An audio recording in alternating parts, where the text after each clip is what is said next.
Hey y'all, welcome to Running from 40, and today I'm going to introduce a new video series that I'm excited about, and I hope will benefit y'all. So, this running series is going to be on getting started with running. It's intended to be very high level, not getting into the details much at all, and just the bare necessities that you need to get running. If you haven't run before, and even if you are somebody who runs, you're a recreational runner, I think there's still stuff you can learn from this. So today, in the first video, we're going to be going over running form. In running form, we're going to discuss posture and arm placement, our foot strike, where our foot lands, our breathing, and then sort of putting it all together, what it looks like when you actually run. So, by means of introduction to this series, I do want to go over something that I think is a good question, which an audience typically has: why should I listen to you? In my case, I don't claim to be an expert at all. I'm not even close to an expert. I don't claim to be an expert coach, expert athlete. I don't have a profession that interfaces with fitness or running. And so, okay, that's not a good start, I guess. I don't have any, there's no reason why you should listen to me. And really, I don't have a whole lot to offer, especially people who already know a fair bit. But the reason I started this channel and the reason I started my blog over at runningfrom40.com is because I want to help others. And I view myself sort of as a museum curator. Again, I'm not the master, I'm not the one painting the beautiful paintings, but I'm collecting, and in this case, collecting what's most useful, most helpful, what's most beneficial. And I'm not just doing it in this rote, kind of mechanical academic way. It's very practical because it's all of the stuff that has helped me and to this day has been very helpful for me. So, again, I'm not an expert, but I've been able to learn from others. And I think one of the best things you can learn from others is the sort of insight that they give when they say, these are the things I wish I would have known when I started out. And implicit in that is I could have saved some time. And so it's a real blessing to be able to learn from others. If you don't have to make the same mistake, then you can save yourself time. In the case of something like running, you can save yourself injuries, illness, and so on and so forth. So, and then also though, the reason I'm sharing and going on this journey with y'all is I've learned from my own mistakes. I'm still learning from my own mistakes. And so I think there's value in that. I'm just a normal person. And I think because I'm not an expert, I might be a little more in tune with some of the stupid questions, right? Like, I'm like, you hear something, it sounds really good and smart. You're like, well, how do I apply that? And you feel stupid asking the question until you realize a whole lot of other people are struggling with the same way. Maybe the person with the knowledge, with the expertise, takes for granted that that that the transition from the theoretical to the practical is a little simpler than maybe it is for somebody who's just not as experienced. So, and I want to make it really clear, like I'm on the same journey. I'm I'm just with y'all. I'm maybe a step ahead or two steps ahead. Maybe we're at the same place. I really would like to learn from each other. That's a big part of this. I don't view myself as having a corner on the market. I just like to have good conversations. And I really do like to help people out. So if you want to understand something further, if you have a question, please feel free, leave a comment below, hit me up on any of my social media, and I would love to talk. Probably more than you would like to listen, honestly. And so, something else that I really think is important by means of introduction, and it's something you're going to hear from me a lot, is, and it was told to me by somebody who's very wise and knows a whole lot more about running than I do. And it's something like this. And this is true not just of running, but really in life. But it's very, very true. I've experienced with trying to get better at running. It's that there are these general principles. There are these truths about many different areas of running, and they're always true. They're good. They're solid ground we can stand on. But we as humans, we need discernment. We need to turn on our brains because, and I am the worst at this too, like humans can be lazy. And not just like we like to sit on the couch and eat Fritos. I really do like Fritos a lot. But we like to we like to be able to kind of turn off our brain. We like to be given the blueprint. We'll say, hey, we'll do the work. Just tell me exactly what I need to do. And it's not that simple. And it's not supposed to be that simple. It's really, we're in this together, but we're also on our own journey. And so much of what we're learning is diagnostic. We hear something, we then we go, yeah, that's true. That seems credible. Now I'm going to try to apply it to my own specific situation, and not just my specific situation, but my specific situation at a certain point in time on this continuum of this journey that I'm on. So that's really, really good advice. We have these general principles, but it takes wisdom, it takes humility, it takes learning to know how we actually apply these principles, what it looks like when the rubber actually meets the road. So I think that's a fair introduction. Let's jump into today's video. Again, we're going to be discussing running form. And I think this is the most important out of all the videos, or at least in terms of sequence. After this video, my hope is you can go out and you can start running. You'll feel more confidence, and maybe like you have a little more knowledge about what the just the basics are that you need to know in order to run and to be successful. So first up, in running form, we're going to talk about posture and arm placement. And basically, what does your posture need to look like? We all know what posture is, I think. We heard from our mom, don't slouch. Well, and that's really one of the number one parts of running posture. Don't slouch. So listen to your mom. Your mom knows what she's talking about. Don't slouch, but let's go from the negative to the positive. Stand upright.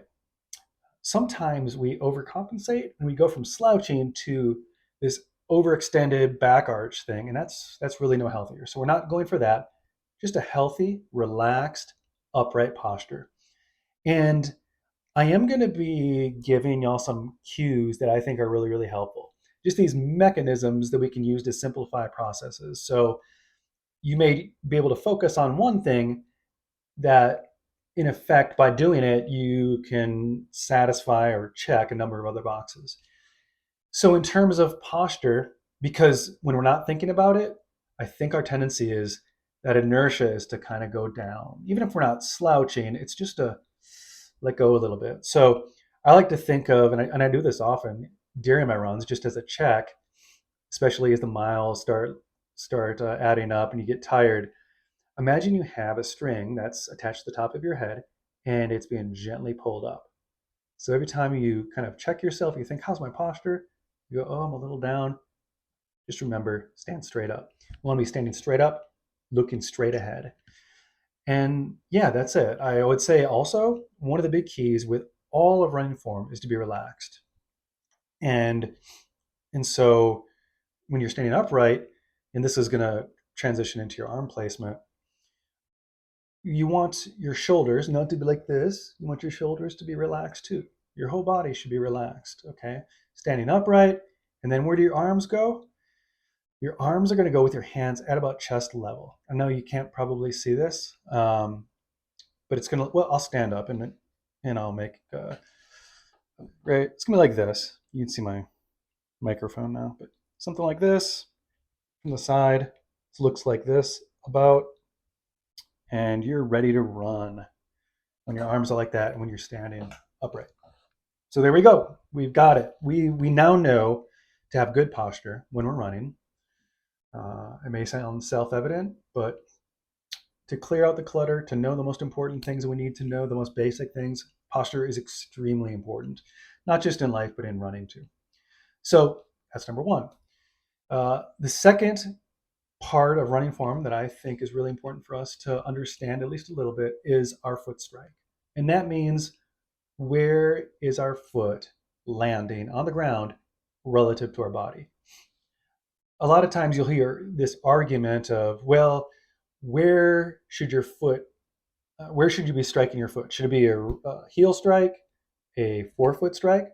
like up on the ball of your foot, or a midfoot strike.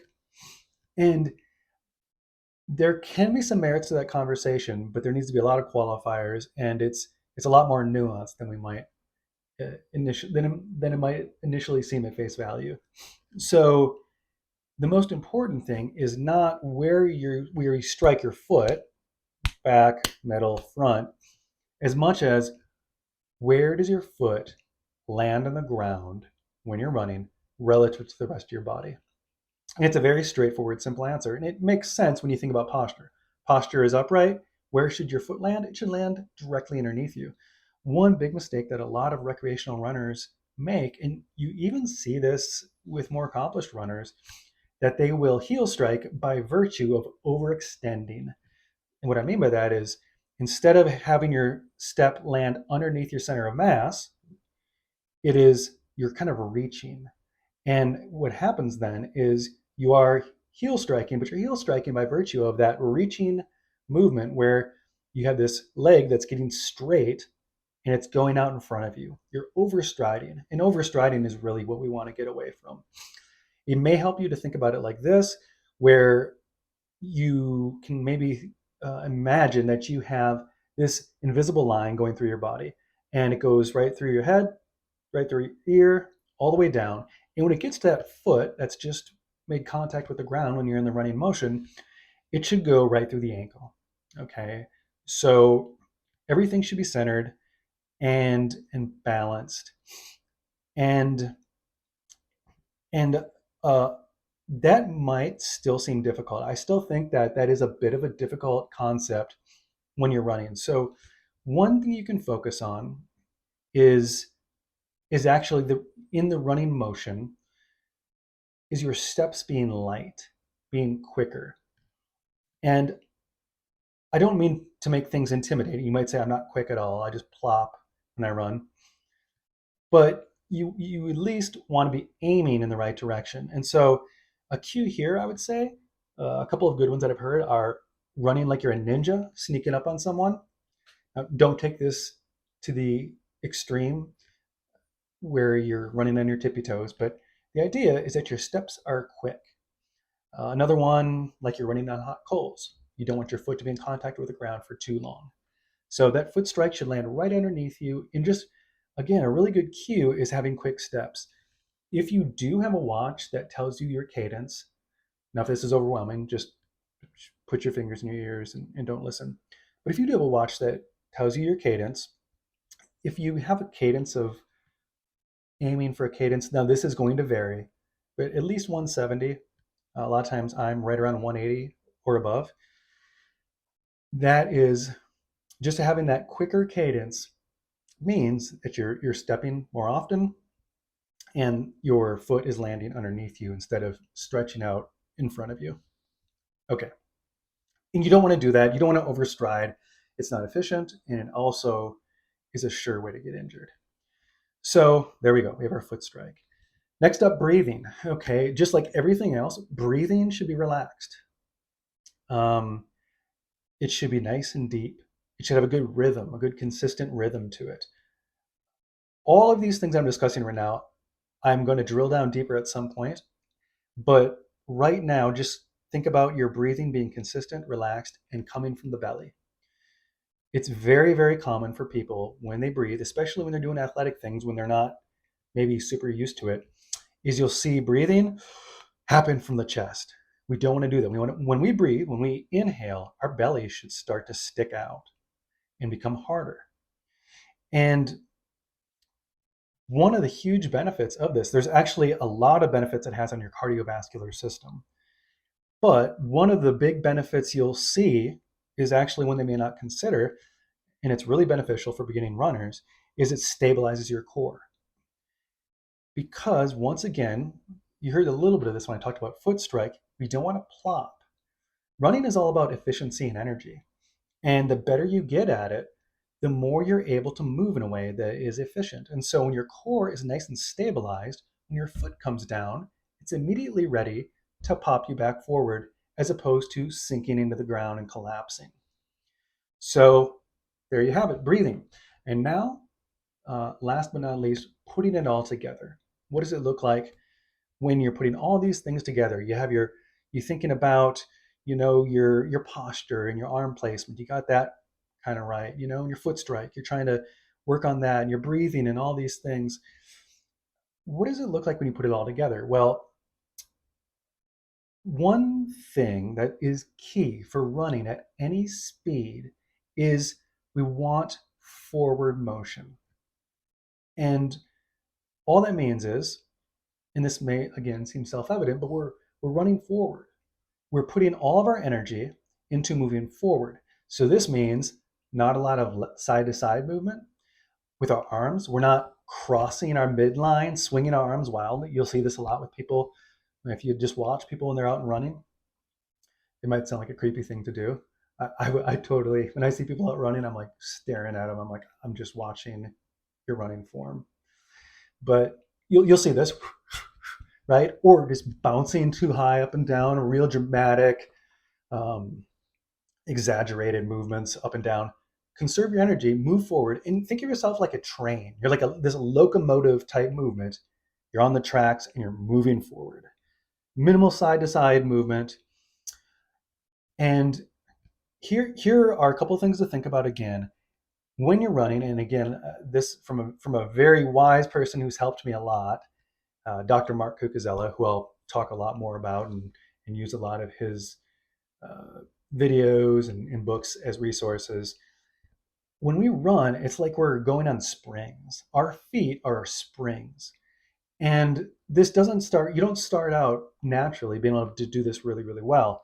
But eventually, by and by, from concentrating on how you're running to doing the right exercises and movements, but you want to spring off your foot. There's this energy exchange that happens. When you're running, your knee is driven up in the air, and then when it comes down and you make contact with that ground, you have this potential energy that happens from your leg. It was up in the air, now it's coming down, and then you have this elastic potential energy within your foot and your leg that propels you forward. You're springing forward instead of plopping.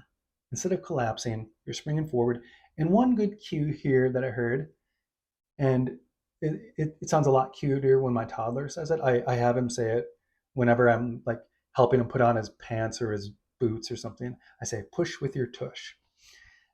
It may sound funny, but really what it's trying to demonstrate is that you want to push with your glutes.